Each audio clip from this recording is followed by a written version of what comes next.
What is goodie in the hoodie? It's your boy ADHD, and welcome to a very different kind of video.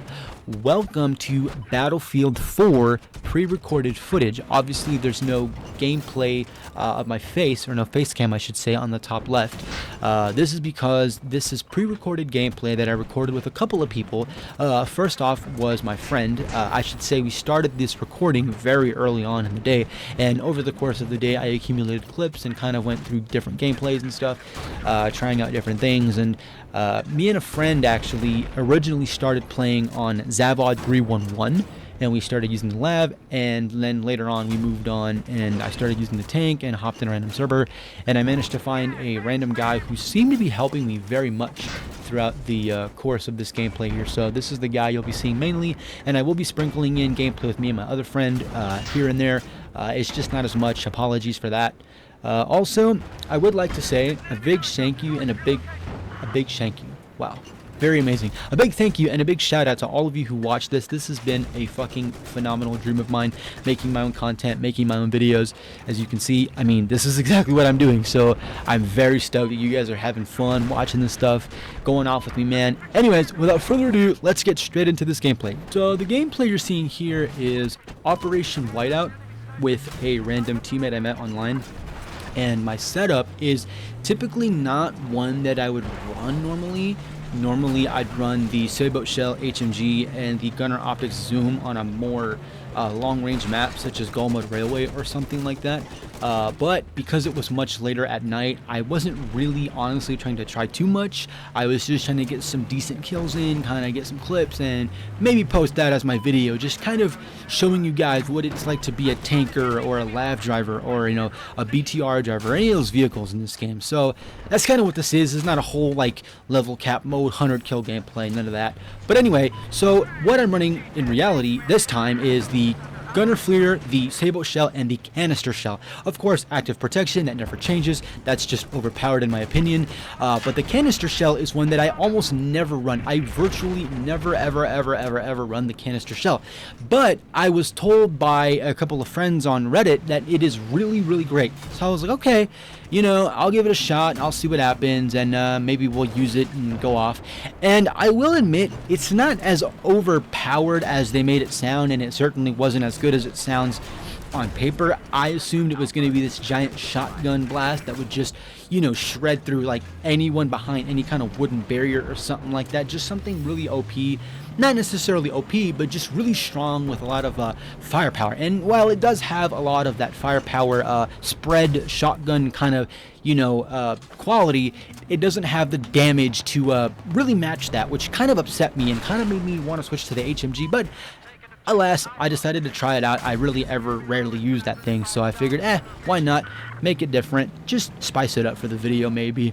And surprisingly, I did get quite a bit of kills with it. I did have quite a bit of trouble getting people because of the range of that thing, and I know it's a shotgun style you know, weapon, but my lord, is the range ever atrocious on that thing, even as a shotgun. You know, so it is what it is. I'm not complaining. I just take it as is, and honestly, like I said, I did very well with it, so I am not fully complaining. Another thing I'd like to drive home before this video fully ends is the idea of tips and tricks, and what things you should and shouldn't be doing when it comes to driving vehicles in this game. Primarily, like I said, tanks and labs, but really this can apply to a multitude of vehicles, including choppers, planes, the anti-air, and just anything really. So for starters, one of the biggest tips I give people is to constantly remain mobile. I know I said earlier that I like to kind of sit back and maybe get some sniping shots, and that's typically true, but mainly on maps such as Gold Mud Railway, which is pretty much what I play all the time anyway, as I play on 24/7 Goldam servers. I rarely ever play on anything other than Gold Mud Railway or maybe Giants of Karelia, something like that, where there's these long range open gunfights. But really what you want to do is constantly remain mobile, and the reason I say this is because a moving target is a hard to hit target. So typically what I see a lot of people doing, especially when I'm in the secondary gunner seat, is I see people just kind of stationary spamming their weapon, and while that can be effective in some situations with the Lav AD for example, oftentimes that's going to do you no good, as you're not really going to have A, the range to hit your target, B, you're not going to really know where to shoot as far as bullet trajectory, and see other people who are moving are going to be constantly moving around you, and you're going to miss all your shots, and they're going to be nailing you, and you're going to die every single time. Another tip that I give people often that I see so many people make is the idea that you want to be using your tools accurately and efficiently. So what I mean by this is constantly checking the minimap, constantly pressing M, constantly using your gunner. Your gunner is going to be a vital part to your survival if you have one. I typically recommend that you always have one. Usually that doubles the lifespan of your gameplay, as simply you can just have somebody preparing while they're shooting, or sorry, you can repair while they're shooting, or they can repair while you're shooting, vice versa. You can have somebody that always has, for example, gunner proc scan, which will help scout enemy guys on the ground that might have rocket launchers and maybe landmines and, you know, C4, things like that. And it honestly just helps having a second pair of eyes, because you're busy focused on the bigger targets like tanks and choppers and planes and lads. And yeah, there's the occasional infantry you might see in your line of vision, but typically they're on the side. They're trying to flank you, and having somebody to kind of counteract that flank is so important, which is typically why a lot of people die, because they go in by themselves and they don't have any one to help them. So when there's a guy behind them flanking them, they're pretty much stuck like Chuck, and by the time they turn around to see the guy and shoot him, they're pretty much dead. So taking a break for a bit from Operation Whiteout and moving on to Zavod 311, this is a new match where me and my friend, we went off in the Lav. This is, I believe, the BTR variant, the Russian variant, as we are on the Russian team, and we did pretty well. Now, I will say, my buddy isn't really versed in the world of Battlefield at all. He never really has experienced Battlefield for what it is, and this is predominantly why I'm making this video, is because of him, because I wanted to have him hop in and kind of experience the game for a bit, and kind of help me out in making this video of us going off and, you know, really getting some good kills and good gameplays in there. So he really did help me with that a lot, I must say. Good repairs, good callouts, you know, very limited on the attachments and on things like the gunner SOFLAM and you know, the gunner optics fleeter and whatever, but for the most part he's okay. He did alright. So we kind of got stuck for a bit, but then we got unstuck. We kept going, we kept checking along, and I believe this is where our demise happened. I went into this little area here, and I noticed there was a guy on the right. Nail him, and as you can see, he's definitely doing his thing. Driver assist, meaning he got the kill, meaning clearly his accuracy is on point. He's clearly hitting guys. Can't really ask for much more than that. We see a guy, or I see a guy in the little building there, and I start shooting, and I somehow hit him through the little beams there, which is honestly one of the harder things to do in this game, as some things are just not shoot throughable. I don't know why.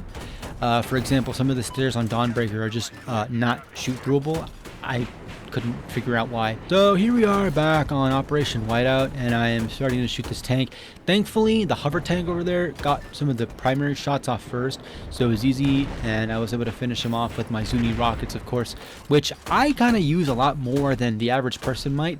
I typically don't use them on anything other than the labs, though, as I typically find that to be the only use case. Got that little snowmobile there, and this is mainly the main reason I run you know, Zuni rockets. As you'll see here, the guy goes up the mountain. I see his little signature. I press F, and I just left click until he's basically no longer there anymore. I mean, it really is that simple with the Zuni rockets. I will at times use the Zuni rockets with the anti-air. I don't just go for infantry. I do go for the air vehicles as well, but I typically tend to favor the infantry, as it's so fun going on Goldman Railway on ABCD cat flags and just nailing all of those guys. But either way, we're back. I love this little entrance here. As you can see, there's so many guys. Zuni rocket that guy. Love that thing, as you clearly can tell. I love spamming that thing. It's like every man's worst nightmare, especially when you go up against the Zuni rockets at times when people run them, because they know what they're doing. It's not fun, amigo. It's definitely not fun. So this is the point in the video where things start to take a turn. I believe I do not get this kill. I get the assist. There you go. We kind of push up, and at this point, for some reason, I'm completely unaware, probably because it hasn't shown up on the map yet until now, that I am at the edge of the map. But even at this point, I still don't realize that I'm at the edge of the map. I'm still trying my best. I notice my teammate doing his thing, hovering with his little tank, getting in my way and stuff. He dies. Oh well, too bad. I end up getting a couple of guys here. I end up getting not only did I end up getting that target there and assisting with that guy, but I also ended up getting this lav up there, and eventually I get wrecked. I start repairing, and again, like I said, I don't realize where exactly I'm at, so I'm just thinking everything's hunky-dory until this tank pulls up, and I get cooked. And that's the end of that. Bye-bye. Oh, got him. Well, anyways, guys, that's going to do it for this video. Hope you guys liked it. Hope you guys liked seeing some gameplay in the lab and in the tank. See you guys later. Until next time. Bye-bye.